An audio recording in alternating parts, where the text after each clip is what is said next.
రెండోసారి అమెరికా అధ్యక్షుడిగా బాధ్యతలు చేపట్టిన కొద్ది రోజుల్లోనే యుద్ధం ఆపేస్తానని ట్రంప్ ప్రకటించారు. కానీ రష్యా పంతం వీడకపోవడంతో చర్చలు సాగుతూనే ఉన్నాయి.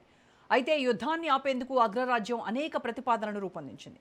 ఒకానొక దశలో భారత బలగాలను కథన రంగంలోకి శాంతి దూతలుగా పంపించాలని అమెరికా ఉపాధ్యక్షుడు జేడీ వాన్స్ సూచించారట.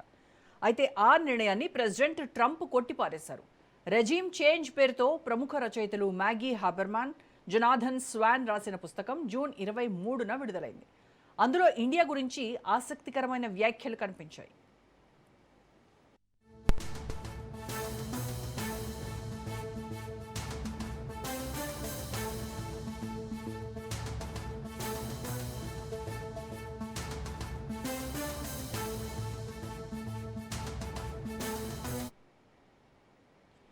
యుక్రెయిన్ రష్యా యుద్ధం ముగింపు కోసం ట్రంప్ చేసిన ప్రయత్నాలను రెజీమ్ చేంజ్ పుస్తకంలో ప్రస్తావించారు.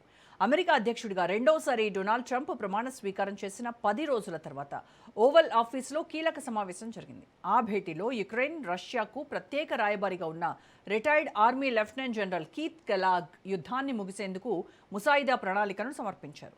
యుద్ధ క్షేత్రంలో విదేశీ సైనిక దళాలను ఉపయోగించి కాల్పుల విరమణను పర్యవేక్షించే ఏర్పాట్లు చేయాలని ప్రతిపాదించారు. ఫ్రాన్స్, బ్రిటన్, నెదర్లాండ్స్ వంటి ఐరోపా దేశాల నుంచి శాంతి పరిరక్షణ దళాలను పంపించే ప్రణాళికలను తయారు చేశారు. దానికి ఉపాధ్యక్షుడు జేడీ వాన్స్ అభ్యంతరం తెలిపారు.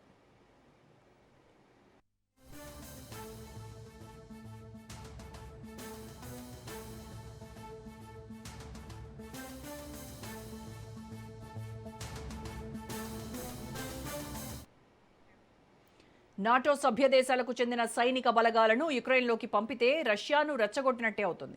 ఉద్రిక్తతలు పెరగడంతో పాటు అమెరికా ప్రత్యక్షంగా యుద్ధంలో పాల్గొనాల్సిన పరిస్థితి తలెత్తుతుందని జేడీ వాన్స్ అంచనా వేశారు. ప్రత్యామ్నాయ మార్గాలను ఆలోచించిన జేడీ వాన్స్ ఐరోపాయేతర దేశాల బలగాలను పంపించొచ్చని అభిప్రాయపడ్డారు. అందులో భాగంగా భారత్, సౌదీ అరేబియా దేశాల పేర్లను ప్రతిపాదించారు. అయితే జేడీ వాన్స్ ప్రతిపాదనలను ట్రంప్ తోసిపుచ్చినట్లు రెజీమ్ చేంజ్ పుస్తకంలో తెలిపారు.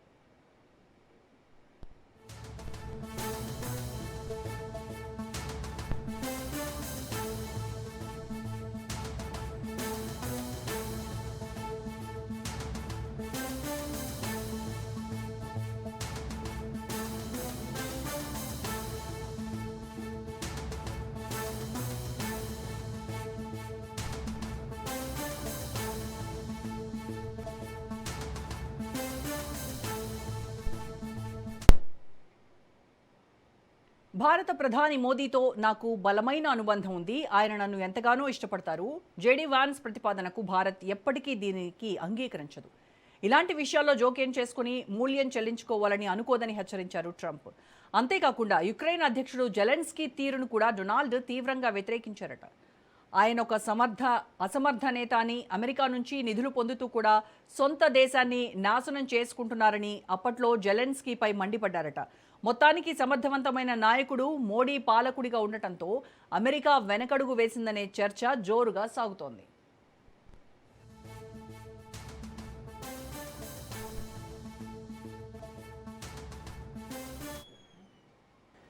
ఇదే అంశానికి సంబంధించి పూర్తి విశ్లేషణ అందించడానికి మనతో జాయిన్ అవుతున్నారు senior journalist and senior analyst Bandaru Rammohan Rao garu. Rammohan Rao గారు, నమస్కారం సార్. నమస్కారం రామ్మోహన్ గారు, ట్రంప్ తన సెకండ్ టర్మ్ అడ్మినిస్ట్రేషన్లో యుక్రెయిన్ యుద్ధాన్ని ఆపడానికి ఎందుకు అంత అత్యవసరంగా ప్లాన్ చేస్తూ ఉన్నారు? అంత దానిపైననే ఫోకస్ చేసి టార్గెటెడ్గా ఉన్నారు అంటే ప్రపంచ శాంతిని కాపాడేటువంటి బాధ్యతగా చూడాలంటారా ఈ ఆతృతను? లేదు అని అంటే అమెరికా ఫస్ట్ అనేటువంటి పేరుతో ఆయన ప్రపంచ పోలీస్ పాత్ర నుంచి వైదొలుగుతుండడానికి ఇది సంకేతంగా చూడాలంటారా? రాజా గారు, మీకు అట్లాగే రాత్రి ప్రేక్షకులు నమస్కారం. మీరు ఇప్పటిదాకా చెప్పిన దాన్ని బట్టి చూస్తే నాకు అర్థమవుతుంది ఏంటంటే 9 యుద్ధాలు ఆపిన వాడు 1,00,000 పక్షములు తిన్న వాడికి ఒక పక్షం లెక్క అన్నట్టు పదవితో ఆపుతా అనుకుంటున్నాను కనిపిస్తుంది. ఎందుకంటే రెజ్యూమ్ చేంజ్ అనే ఆ పుస్తకంలో ఇద్దరు జర్నలిస్టులు రాసిన వాస్తవాలు, ఓవర్ హౌస్ లో జరిగిన వాస్తవాలు ఏమిటో మనకు అర్థమవుతుంది. అంటే ఒక దిశలో ఇంత పిచ్చిగా ఆలోచించిండా అంటే ఒక్కోసారి చాలా వైజ్ గా ఆలోచించండి కనిపిస్తుంది. ఎందుకంటే జోవాన్సే ఓ రకంగా తప్పు చేసిండే అనిపిస్తుంది. ఎందుకంటే భారత్ ను మధ్యవర్తిత్వం నిలిపి సైన్యాన్ని పంపిద్దామనే ఆలోచన జోవాన్ చేస్తే భారత్ అందుకు ఒప్పుకోదు, ఏ పరిస్థితులలో భారత్ దానికి అంగీకరించదు అనే మాటను వైజ్ మెన్ గా మనకు ట్రంప్ ఇట్లాంటి విషయాలు ఆలోచించడం నాకు అనిపిస్తుంది. ఉమ్, ఉమ్, ఎందుకంటే జోవాన్స్ ఉపాధ్యక్షుడు ఎందుకు అట్లా మన పిచ్చిగా ఆలోచించడానికి తెలియదు, కానీ మిగతా అన్ని విషయాలను మనం ట్రంప్ విమర్శిస్తుంటాం. కానీ యుఏఈ నుంచి కానీ లేకపోతే మన భారత్ కానీ మధ్యవర్తిగా పెట్టి అవసరమైతే దళాలను పంపించే ప్రయత్నం చేస్తామనే ఆలోచన మరి ఎందుకు వచ్చింది జోవాన్స్ కు? మరి దాన్ని ఎట్లా ఖండించి వాళ్ళు ఎట్లా ఒప్పుకోరు? మోడీ నాకు అంతైతే మిత్రుడైనా సరే ఒప్పుకోరు అనే మాటను ఎందుకు దాన్ని ఊహించుడు అంటే ట్రంప్ ఒక్కోసారి వైజ్ మ్యాన్ గా ఆలోచిస్తారు అనేది నాకు ఇప్పుడే కనుక్కుంది. ఒకటి. ఉమ్, రెండోది ఓవర్ హౌస్ ఏమవుతుంది అనే దాని మీద ఇద్దరు జర్నలిస్ట్ రాసింది. ఇది చాలా వరకు ఉప్పందకపోతే ఎవరు రాయారు, ఉప్పులేదు పొగ కూడా కాదనుకుంటున్నాను. అయితే అసలు ఆ యుద్ధం నేపథ్యం చూస్తేనే మనకు ఆ 2022లో మొదలైంది. దాదాపు 4.5 సంవత్సరాలు కావస్తుంది. ఫిబ్రవరి 24, 2022 మొదలైతే నాతో సహా చాలా మంది మేము ఏమన్నామంటే ఓ వారం రోజులు ముగుతుంది అని జరుగుతూ పోల్చుకున్నాయి. ఆ యుద్ధాన్ని అయితే అత్యంత శక్తివంతమైన దేశం రష్యా, అత్యంత అల్పమైన దేశం మనకు ఉక్రెయిన్ అనుకున్నాం. ఈ రెండు దేశాల మధ్య పోరాటం ఎవరు గెలుస్తారు? ఖచ్చితంగా ఉక్రెయిన్ ఓడిపోతుంది, రష్యా గెలుస్తుంది. నేను అప్పుడు ఒక సామెత చెప్పాను, అంటే జలుబుకు మందు వాడితే 7 రోజుల్లో, మందు వాడకపోతే వారం రోజులు ఎక్కువ. ఉమ్, ఆ రెండు బయట చూసాం కదా. 2022 ఫిబ్రవరి 24 యుద్ధం మొన్న ఫిబ్రవరి నాటికి 4 ఏళ్ళు అయిపోయింది. ఇప్పుడు మళ్ళీ 4 ఏళ్ళు అయిపోతుంది ఆల్మోస్ట్ అది వాటికి సరికి. ఉమ్, అంటే ఆనాటికైనా ఈనాటికైనా సోవియట్ యూనియన్ శక్తివంతమైన దేశం అంటే ఒకటి ఉందో, సోవియట్ యూనియన్ లాంటిది కూడా దాన్ని కూడా బాగా తిప్పలు పెడుతుంది యుద్ధం అనే దానికి కూడా ఉక్రెయిన్ చాలా చిన్న దేశం అయినా అటు నాటో కూటమి దేశాలు కానీ ఇటు పక్కన అమెరికా కానీ పూర్తిగా ఆదుకోవడం వల్ల యుద్ధం ఇంకా కొనసాగుతూనే ఉంది 4.5 ఏళ్ళుగా. ఉమ్, అందుకని ఉక్రెయిన్ తక్కువ చిన్న దేశమే కావచ్చు, కానీ ఉక్రెయిన్ తక్కువ అంచనా వేసిన ఆ రష్యా కూడా పెద్ద దేశమే కావచ్చు. కానీ రెండింటి మధ్య యుద్ధం మాత్రం ఒకనాడు అంతా కలిసి ఉన్న దేశమే కదా, యుఎస్ఎస్ఆర్ కింద ఉన్నదే కదా. 91లో ఎప్పుడైతే మీకు పెరిస్ట్రాయికా వచ్చి గోర్బచేవ్ ఆనాడు అధ్యక్షుడు అయినప్పుడు తర్వాత అది విడిపోయిన తర్వాత 15 దేశాల్లో ఈ ఉక్రెయిన్ దేశం కూడా ఒకటి. ఉమ్, కనుక ముఖ్యంగా భాష, ప్రాంతము, కులము, మతము ఇవి భావోద్వేగాలు రెచ్చగొట్టే అంశాలు ఇవన్నీ కూడా. కనుక ఇక్కడ భావోద్వేగం రెచ్చగొట్టే అంశం ఏంటంటే రష్యన్లకేమో తమ భాష మాట్లాడే వాళ్ళు ఉక్రెయిన్ ఉన్నారని. ఇది అసలు యుద్ధం మొదలైంది ఇప్పుడు కూడా కాదు, ఈయన పుట్టకముందు అనుకోవచ్చు. అంటే పుట్టకముందు అంటే రాజకీయాల్లో రాకముందు, ట్రంప్ రాజకీయాల్లో రాకముందు నుంచి ఉన్నది ఈ యుద్ధం. అవును. 2014 ట్రంప్ రాజకీయాలు ఎక్కడ వ్యాపారవేత్తగా ఉన్నాడు కదా.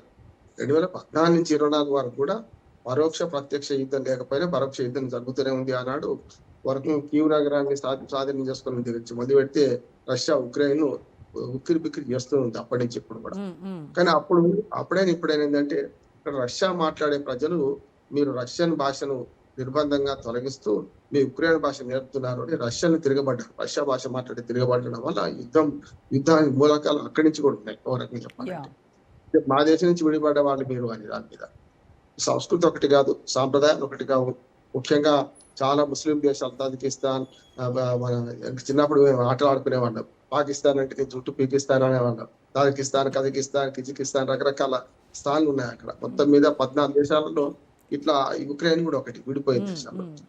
అప్పటి నుంచి ఇప్పటిదాకా చూస్తే అది పిల్లి మనకు ఎలక వైరం, ముంగీస పాము వైరం లాగే నడుస్తున్నది. సార్ ఇంకోటి ఏంటంటే యుద్ధం వల్ల అమెరికాకు చాలా ఖర్చు వస్తోంది, డాలర్లన్నీ కరిగిపోతున్నాయి.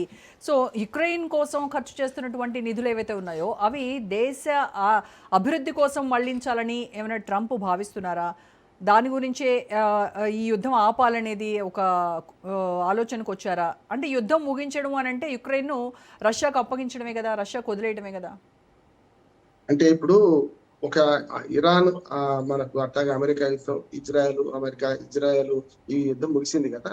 దాంతో ఇప్పుడు దీని మీద పట్టాడని నేను అనుకుంటున్నాను. ఒరిజినల్ గా అప్పటి నుంచి ధ్యాస ఉంది కాదంటలేదు, కానీ ఇటీవల జరిగిన పరిణామాలు చూస్తే ఇప్పుడు అక్కడ తీరిక లభించింది కనుక రష్యా ఉక్రెయిన్ యుద్ధం మీద పట్టడమని నాకు అనిపిస్తుంది. ఎందుకంటే ఎప్పుడు కూడా యుద్ధోన్మాది ఆయనే, యుద్ధాన్ని ఆపుదాం అనుకున్నది ఆయనే కనుక ఇప్పుడు ఉక్రెయిన్ యుద్ధం ఆపే ప్రయత్నం చేసుకుంటున్నాడు. అయితే ఉక్రెయిన్ యుద్ధానికి మూలాలు ఇక్కడ లేవు కదా అని నేను అంటున్నాను. ఇక్కడ నేను ఆపాలంటే మొట్టమొదలు ఇది కూడా కాంప్రమైజ్ చేయాలి. రకంగా చెప్పాలంటే మొన్నటిదాకా ఇజ్రాయెల్ అధ్యక్షుడు ఎట్లా తెచ్చిండో అదే రకం ఉక్రెయిన్ అధ్యక్షుడిని కూడా వైట్ హౌస్ సాక్షిగా వేదికగా పిలిచి నేను లేకపోతే నువ్వు ఎక్కడ ఉన్నావు, నీ దేశం తునాద ప్రేమకు ముక్కలైపోతుంది, ఉక్రెయిన్ హెచ్చరిస్తూ ఉక్రెయిన్ అధ్యక్షుడు హెచ్చరిస్తూ నువ్వు వీలైతే నీ స్వాధీనం చేసుకున్న భూభాగాన్ని వాళ్ళకి అప్పచెప్పి చూద్దాం అన్నాడు. లేకపోతే స్వాధీనం చేసుకున్న భూభాగంలో నీవు ఖనిజాలు మాకు ఇచ్చేసేయి, అప్పుడు మేము రష్యాతో పోరాడదాం అన్నాడు. అంటే ట్రంప్ మాటలకు నిలకడలేదు. ఒక వంకనేమో భారతదేశాన్ని ఇంకో మధ్యవర్తి దేశాలతోని మధ్యవర్తిత్వం నేర్పుదామా, అవసరమైన సైన్యాన్ని పంపుదామా మాట అంటాడు. రెండోది ఏమన్నాడు ఆయన, మొత్తం ఉక్రెయిన్ లో వాళ్ళు స్వాధీనం చేసుకున్న భూమిని మాకు ఇచ్చేసి మేము చూసుకుంటాం, ఖనిజాలతో సాయం తీసుకుంటాం అని ఇంకో మాట అంటాడు. అంటే సరిగ్గా ఉక్రెయిన్ అధ్యక్షుడిని చాలా అవమానించాడు. చిన్నవాడివి నువ్వు, అసలు నువ్వు ఎన్నికైన అధ్యక్షుడివైనా కాదా అని కూడా మాట్లాడాడు. ఎందుకంటే వాళ్ళకి 4 ఏళ్ళకి ఒకసారి ఎన్నిక ఉంటే ఎన్నిక కాలే ఆయన. ఎన్నికైన అధ్యక్షుడు కాదానికి ఇంత నీకెందుకు అని, ఇంత సీన్ ఎందుకు అని కూడా హెచ్చరించాడు. చూస్తుంటే మనకి ఇప్పుడు తీరిక దొరికింది కనుక మళ్ళొక్కసారి దీని మీద పట్టడం అనుకుంటున్నాను. అసలు పూర్ణ లెక్కలు లేవు కదండి. ఆటో కూటమిలో చేరడం కోసం ప్రయత్నం చేస్తే చేరకుండా ఉండాలి, పక్కలో పల్లెల్లాగా నాకు ఉంటావు, రేపు పొద్దున ఆటో కూటమిలో చేరడం అంటే ఆటోమేటిక్ వీళ్ళందరూ నీకు మద్దతుకు వస్తారు అని వద్దంటే ఆ కూటమిలో చేర్చుకోమని కూడా మన ట్రంప్ అనిపించాడు కూడా. ఇది ఉక్రెయిన్ అధ్యక్షుడితో అనిపించాడు అన్నమాట. మేము చేర్చుకోమని కూడా చెప్పి మరీ అనిపించాడు. ఇప్పుడు ఏంటంటే ఈ ఇరాను అమెరికా యుద్ధం ముగిసింది కనుక ఓ రకంగా చెప్పాలని కాల్పుల విరమణ అది వేరే ఇదైనా 2 నెలలు కానీ కొనసాగుతుంది కనుక ఇప్పుడు రష్యాను ఎట్లా లొంగ తీసుకోవాలంటే ఈ ఉక్రెయిన్ యుద్ధంతో కొంత తీసుకొని దీన్ని బ్లాక్మెయిల్ చేసి మొత్తం మీద ఉక్రెయిన్ యుద్ధాన్ని ఆపినాం అనే పేరు తెచ్చుకోవడం చూస్తున్నాడు. మేము ఆపినాం కదా, మేము రష్యా ఇరాన్ యుద్ధం, అమెరికా ఇరాన్ యుద్ధం ఆపినాం కదా మేము, కనుక మీరు కూడా ఆపండి అనే మాటకు వస్తున్నది. కానీ కొరకరానికి పోయిగా మారిన ఈ ఇప్పుడు ఎవరైతే ఇరాన్ మన ఉక్రెయిన్ అధ్యక్షుడు ఉన్నాడో నిన్నటి కాక మొన్న పెద్ద ఎత్తున మాస్కో మీద కూడా దాడి చేశారు. చూసినాం కదా, మనం మాట్లాడుకున్నాం. ఎందుకంటే మాస్కో మీద డైరెక్ట్ దాడి చేశారు. వ్యక్తిహరణ అయింది, రకరకాలైంది.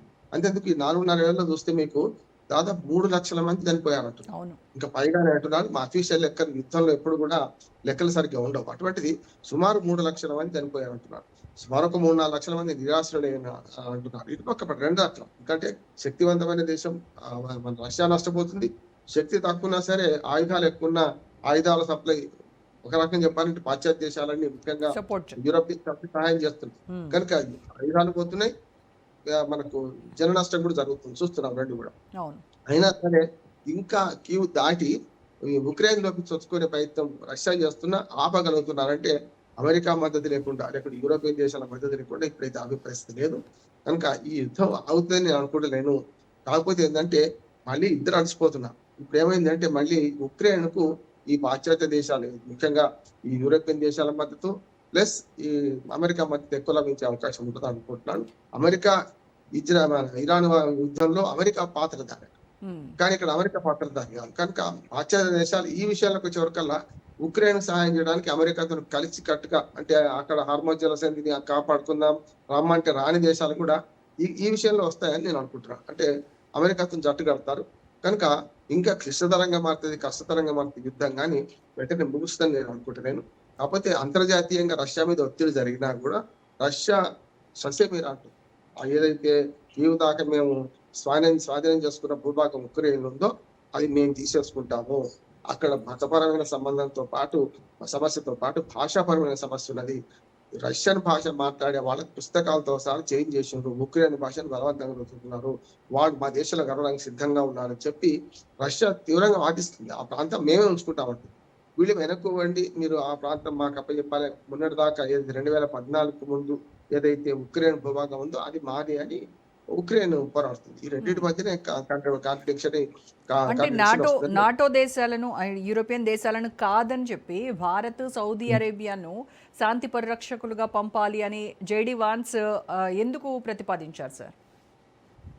అది పిచ్చి ప్రతిపాదన. ఎందుకంటే భారత్ గతంలో ఒకసారి దెబ్బతిన్నది. మనం శ్రీలంకలో శాంతి దళాలను పంపితే మనం మాజీ ప్రధాని రాజీవ్ గాంధీని కోల్పోయారు, చూసినాం కదా. కనుక మోడీ ఎంత మంచి మిత్రుడైనా భారతదేశం విదేశాంగ విధానం మారదు. ఇట్లా అనవసర విషయాలు సైన్యాన్ని దోలే పద్ధతి అయితే మనకి ఒకసారి దూరలేము, అది భంగపడ్డాం. అది శాంతి దళం అని చెప్పి మన భారత సైన్యాన్ని మనకు శ్రీలంకలో దూరడం వల్ల మనం చాలా నష్టపోయిన పడ్డాం. అంతకుముందు పాకిస్తాన్, బంగ్లాదేశ్ ఆవిర్భావ యుద్ధం వేరు. అప్పుడు మన పక్క దేశము మన శరణార్థులు వచ్చేసి లక్షలాది మంది శరణార్థులు వచ్చి మన దేశం మీద పడ్డారు. ఆహార కొరత ఉండే, 71 ఈ పరిస్థితి కూడా లేకుండే. కానీ అప్పుడు ఈ యుద్ధంలో డైరెక్ట్ పాల్గొనడం వేరు, అది పక్క దేశం. పాకిస్తాన్ దెబ్బతిద్దాం, శత్రు దేశం కూడా. పాకిస్తాన్ దెబ్బతీసే అవకాశం ఎన్ని రోజులు చూసినాము. యుద్ధం మొదలైనాక నెల 15 రోజుల తర్వాత కదా మనం చేసింది మన బంగ్లాదేశ్ విముక్తి యుద్ధంలో చూస్తే. కనుక మనకు ఎఫెక్ట్ అయితే మనం చూసినాం. కానీ తగుదనమ్మా అని మనము రష్యా, ఉక్రెయిన్ యుద్ధంలో పోయి కల్పించుకునే పరిస్థితి లేదు గాక లేదంటున్నాను. మొన్నటిదాకా ఇరాన్, ఇజ్రాయెల్ ఈ 2 దేశాలు కూడా ఇంక్లూడింగ్ అమెరికాతో సహా మన 3 దేశాలు కూడా మనకి ఎట్లా మిత్రులుగా భావించినామో ఆ యుద్ధంలో మనం ప్రత్యక్షంగా ఎక్కడ జోక్యం చేసుకోలేదు. పరోక్షంగా కూడా మధ్యవర్తిత్వానికి కూడా జోక్యం చేసుకోలేము. పాకిస్తాన్ చేసుకున్నాం. అట్లా ఇక్కడ పోయి తగుదనమ్మా అని మనం పోతాము అని అనుకునే మాటను జోబానిసే తప్పుగా ఆలోచన చేస్తూ ఉంటున్నాం. ఎంత దుందుడుకు వ్యక్తి అయినా, ఎంత ఆలోచన లేకుండా మాట్లాడుతారు అనుకున్న ట్రంపే ఈ విషయంలో అది కూడా చెప్పాడు కదా, భారత్ ఎప్పటికీ దీనికి అంగీకరించదు అని చెప్పారు ఆయన. అదే అంటే నిజంగానే భారతదేశంపై ఆయనకి మన పైన ఉన్నటువంటి గౌరవమా? అంచనా గౌరవం ఏం కాదు. ఇప్పుడు నేను నాకు అత్యంత మిత్రుడు మోడీ అయినా సరే వాడు వినరు అనే మాట అన్నాడంటే భారతదేశం యొక్క విదేశాంగ విధానం దాని పట్ల ఆయనకున్న అవగాహన మంచిది. మనం ఎవరి పక్షం వహించం కాబట్టి అంతే మనం ఆ పరిస్థితిలో మనం ఎవరి పక్షం వహించమనే అవగాహన. ఇంతెందుకు మొన్నటికి మొన్న ఏది ఇరాన్ అమెరికా యుద్ధంలో కూడా ఒక దేశంలో చైనాతో భంగపాటు వచ్చిన తర్వాత భారతదేశం ఆదుకుంటుందా అనుకున్నాడు. కానీ ఇక్కడ ఏమైందంటే అక్కడ డిప్లొమసీలో కొంచెం తప్పులు చేసేవాడు కావాలి ఎక్కువ. అందుకని పాకిస్తాన్ ఎంచుకున్నాడు. చూసారు కదా, చూశారు కదా జోవాన్స్ మన ఏదైతే మన ఫ్రాన్స్ లో జరిగిన అవమానం చూశాం కదా. ఎవరు పట్టించుకోలేదు ఫ్రాన్స్ లో. కానీ తప్పదు, ఎందుకంటే స్వామి కార్యం తప్పనిసరి సఫలం కావాలంటే అవమానం తట్టుకోనైనా సరే చేద్దాం అనుకున్నాడు. ఇప్పుడు చర్చలలో పాల్గొంటున్నారు. ఒక కొలిక్కి వస్తున్నాయి చూస్తున్నాం ఏది మన ఫ్రాన్స్ లో ఇరాన్ అమెరికా చర్చలు. అందుకనే ఆయన చాలా దూరదృష్టితో ఆలోచించినట్టు. ఇప్పటిదాకా నేను ట్రంప్ ఇంకో రకంగా చూసిన. కానీ ఈ మాట అన్నాడంటే మోడీ ఎంత ఫ్రెండ్ అయినా సరే భారతదేశం అంగీకరించదు అన్నాడు ఆయన. మోడీ అంగీకరించడం కాదు, భారతదేశ విదేశాంగ విధానం పట్ల అంత అవగాహన ఉన్నది అనిపిస్తుంది నాకైతే. కొన్నిసార్లు మొండోడైనా సరే ఇట్లాంటి విషయాల్లో చాలా వైజ్మెన్ గా ఆలోచన చేశాడు. అదే జోవాన్స్ ఉపాధ్యక్షుడు మరి ఎట్లా ఆలోచించిండు యుఏఈ అంటే కొంచెం ఏమనుకోవచ్చు.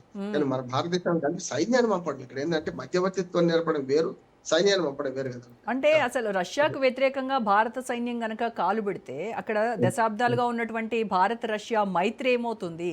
ఈ చిన్న లాజిక్ జేడి వాన్స్ ఎలా మిస్ అయ్యారు?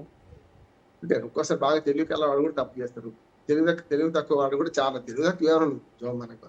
ట్రంప్ ఉన్నదన్నట్టు మాట్లాడతారు కనుక జోవాన్స్ అన్నదానికి వెంటనే ఇంత మంచి మాట అన్నట్టు అభినందించాల్సిందే. ఎందుకంటే దుందుడుగా మాట్లాడేవాడు కూడా అంత దూరం ఆలోచించేటట్టు వాళ్ళు ఆయన తెలుసు. అంటే సోవియట్ భారత్ మైత్రి అటువంటిదని నేను అంటున్నాను ఖచ్చితంగా.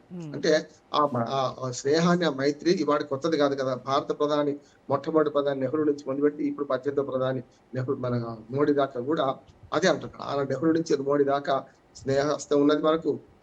మన రష్యా ఎప్పుడు కూడా మనకు మిత్రపక్షమే, మిత్ర దేశమే. కనుక దాన్ని జోబానిసే తక్కువ దేశం. మనకి రాజకీయాల్లో లేట్ గా వచ్చినా లేటెస్ట్ గా కొన్ని ఆలోచన చేసిన వ్యక్తిగా మాత్రం ట్రంప్ నిలబడతాడు.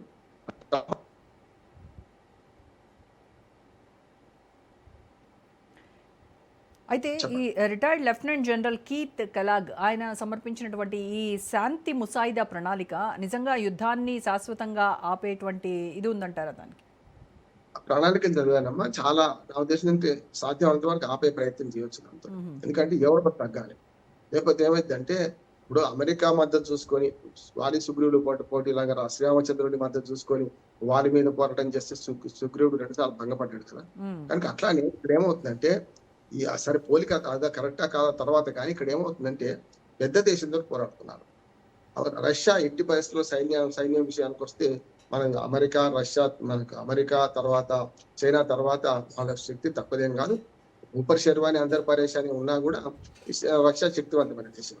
అటువంటి దేశంతో పోరాడుతున్న క్రమంలో మరి కొంత సమయంలో పాటించకపోతే కష్టం కదా అని దానికోసం. అందుకని 2 సార్లు ఉక్రెయిన్ అధ్యక్షుడిని వైట్ హౌస్ పిలిపించుకొని మరీ వినే ప్రయత్నం చేసింది. మీరు నాటో కూడా చేరామని ప్రకటించేసి నువ్వు చేర్చుకోమని మేమే ప్రకటిస్తాం అని అన్నాడు. కానీ అలిగిపోయింది ఎవరు? ఉక్రెయిన్ అధ్యక్షుడు కదా అన్నాడు. మన ట్రంప్ మీద అలిగిపోయింది.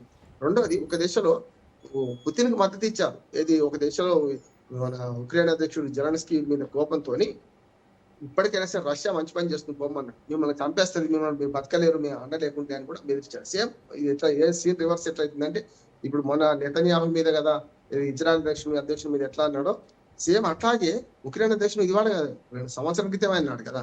అయితే గమ్మత్ ఏంటంటే ఈ 22 మొదలైంది. అప్పటికి ఈయన అధ్యక్షుడు లేడు. 2025 జనవరి కదా ఇప్పుడు వచ్చింది. 2019 మనం 2021 దాకా ఈయన అధ్యక్షుడుగా ఉన్నాడు. అంటే జో బైడెన్ కాలంలో ఈ యుద్ధం మొదలైంది. సరిగ్గా 2 ఏళ్ల తర్వాత ఈయన మన అధ్యక్షుడిగా 2025 జనవరిలో వచ్చాడు కనుక అప్పటి నుంచి ప్రయత్నం చేస్తే మధ్యన సొంత యుద్ధం వచ్చింది కదా, ఇరాను మనకి అమెరికా సొంత యుద్ధం రావడం వల్ల గత ఫిబ్రవరి 25 నుంచి అంతకుముందు 2025లో కూడా 12 రోజులు యుద్ధం చేసిండు కదా. అప్పుడు కూడా ఆ యుద్ధంలో బిజీ అయిపోయి ఈ దౌత్యం మర్చిపోయిండు. ఇప్పుడు ఈ దౌత్య చర్యలు సఫలమవుతాయంటే ఖచ్చితంగా ఉక్రెయిన్ గురించి తగ్గాల్సిన అవసరం ఉంది. ఎందుకంటే ఇప్పుడు ఆయుధాల అండ చూసుకుంటే ఉక్రెయిన్ బలంగా ఉక్రెయిన్కి యూరోప్ దేశాలు ఆయుధాలు ఇస్తలేవు. ఇంక్లూడింగ్ అమెరికా కూడా, మీరు రోజా గారు మనకు చూస్తే అర్థమవుతుంది. మీరు 1కి 2 సార్లు లెక్కలు వేసుకుంటున్నారు. అమెరికా సప్లై చేసే ప్రతి ఆయుధానికి లెక్కలు వేసుకుంటుంది. ఇంత ఆయుధ బేహారి కదా అది. ఇంకోటి ఏంటంటే ఆయుధాలు ఉట్టిగా రావు కదా, డబ్బులు ఊరికే రావని లలితా జ్యువెలర్స్ ఆయన చేసినట్టు ఆయుధాలు ఊరికే రావు కదా. ట్రంప్ కుమారుడు, ట్రంప్ తమ్ముడు వీళ్ళే అక్కడ ఆయుధాల ఫ్యాక్టరీ పెట్టుకున్నారు. ఈ మధ్యన ఈ యుద్ధాల వల్ల బాగా లాభపడింది ఎవరంటే అన్ని దేశాలు నష్టపోతే ఆ ట్రంప్ కుటుంబం లాభపడ్డది కదా. ఇప్పుడు ట్రంప్ ఏం చేస్తాడంటే అప్పటికప్పుడు అన్నాడు కూడా, మాకు మీ యుద్ధ ఖర్చు ఏదైతుందో, మీకు ఇచ్చిన ఆయుధాల ఖర్చు ఉందో చాలా అక్కమించిపోయింది, అప్పుగా ఇస్తున్నాం, ఇవన్నీ కూడా మీకు వట్టిగా ఇస్తలేము, దీనికి ప్రతిగా మాకు మీ అత్యంత విలువైన ఖనిజాలను ఉక్రెయిన్లో కొంత భూభాగం మాకు అప్పచెప్పండి అని బేరసారాలు చేసినప్పుడే కదా జెలెన్స్కీ కోపం వచ్చి వైట్ హౌస్ నుంచి వెళ్ళిపోయింది. కానీ మీరు మాకు సహాయం చేస్తారని నేను అనుకుంటే సహాయం చేయకపోగా రష్యాను సమర్థిస్తూ మాట్లాడినావు నువ్వు, దాంతో పాటు ఇక్కడ మాకు భూభాగం ఏమంటున్నావు మా దానిలో, మరి మీకన్నా వాడేనాయం కదా, ఆయుధ వ్యవహారంగా ఉండి మా భూభాగం నువ్వు అడుగుతున్నావు, వాడేమో రష్యన్ మా భాష మాట్లాడే ప్రజలు ఉన్నారు, మా ప్రజలు మాకు ఇచ్చేయండి అని ఆయన అడుగుతున్నాడు. ఈ రెండిట్లలో ఎవడు స్వార్థపరుడు అంటే అర్థమైంది జెలెన్స్కీ. ఇప్పుడు ఏంటంటే యుద్ధం మొదలు పెట్టడం కొందరి చేతిలో ఉంటది, కానీ యుద్ధం ముగించడం అందరి చేతిలో ఉండదు, ఎవరి చేతిలో ఉండదు. కనుక ఇప్పుడు యుద్ధం ముగించాలంటే భారత్ ఎట్టి బస్సులు పోదు, జోవాన్స్ అనే ఆలోచన తప్పే. కానీ ఒక్కటి ఏంటంటే రష్యా కూడా అలసిపోయింది కనుక రేపు ప్రపంచానికి సమాధానం చెప్పుకోవాల్సి ఉంటుంది కనుక మన ఇరాన్ అమెరికా యుద్ధాన్ని చూపించి ప్రపంచాన్ని మభ్యపరిచింది రష్యా. ఒక చెప్పాలంటే ఆ యుద్ధం పెద్ద అయిపోయింది, మిగతా యుద్ధాలు చిన్నవి అయిపోయింది. కానీ ఇప్పుడు అందరి దృష్టి మళ్ళీ ఇక్కడికే పడ్డది కనుక రష్యా కూడా పెద్ద మనసుతో మేము మొదట్లో 2014 వరకు ఆక్రమించుకున్న భూభాగానికి వాటితో పరిమితంగా అని వాళ్ళని కోరొచ్చు. నాకున్న అంతర్జాతీయ అవగాహన మేరకు ఏంటంటే 2014లోనే కీవ్ నగరం దాకా వచ్చేసింది, వాళ్ళు కొట్టుకొచ్చేసింది. 14 నుంచి అవియన్స్ లో ఉంది వరకు చెప్పాలంటే. 2022లో మొదలైనప్పటికీ ఆ కొత్త పరిణామం ఏంటంటే నాటో కుటుంబంలో మేము చేరుతాము అనే దాని మీద ప్రయత్నం చేయడం. మీరు అక్కడ చేరితే రేపు పొద్దున నాటు కుటుంబం చేరడం ఆశామాశయం కాదు. రేపు పొద్దున యుద్ధం వస్తే ఒకరు సహాయం చేయడానికి ట్రీటీ కదా, నార్త్ అమెరికన్ మన ట్రీటీ ఆర్గనైజేషన్ అది అందులో పెద్ద సహాయం చేయడానికి లీగల్ గా వాళ్ళు అంటే సంఘం లీగల్ గా సహాయం చేయడం వీలవుతుంది. కనుక నువ్వు నాకు పక్కలో పనిలాగా అందులో చేరితే రేపు పొద్దున రష్యా మన అమెరికా దళాలు మిగతా యూరోపియన్ దళాలు వచ్చి నీ ఇష్టం వేస్తాయి, అప్పుడు నాకు పక్కలో వెళ్ళాం కదా, రేపు పొద్దున రష్యా భద్రతకు భంగం కదా అని యుద్ధం మొదలు పెట్టింది. అప్పుడు వీళ్ళందరూ కూటమిలో చేరడం అనేది ఒక ఒప్పందం. మేము 2014 దాకా ఎక్కడ దాకా అయితే వచ్చినామో అక్కడ దాకా మేము ఉంచుకుంటాం, మిగతాది తర్వాత ఆక్రమించింది మేము వెనక్కిపోతాం అనే మాట రష్యా అంటుంది. అక్కడి వరకు అయితే ఒప్పుకుంటారు. కాదు 2014 పూర్వ పరిస్థితి రావాలేమో అనేమో ఇక్కడ ఉక్రెయిన్ అధ్యక్షుడు అంటున్నాడు. ఈ రెండింటిపైన అమెరికబుల్ సెటిల్మెంట్ జరిగే పరిస్థితి కావాలంటే అమెరికాని మినహాయించి యూరోప్ దేశాలు కొంతవరకు సహకరిస్తే ఏమైనా వినే అవకాశం ఉందని నేను అనుకుంటున్నాను. Right sir, thank you so much Rammohan గారు. ఇది ఇవాల్టి special debate. Stay tuned to Raj news.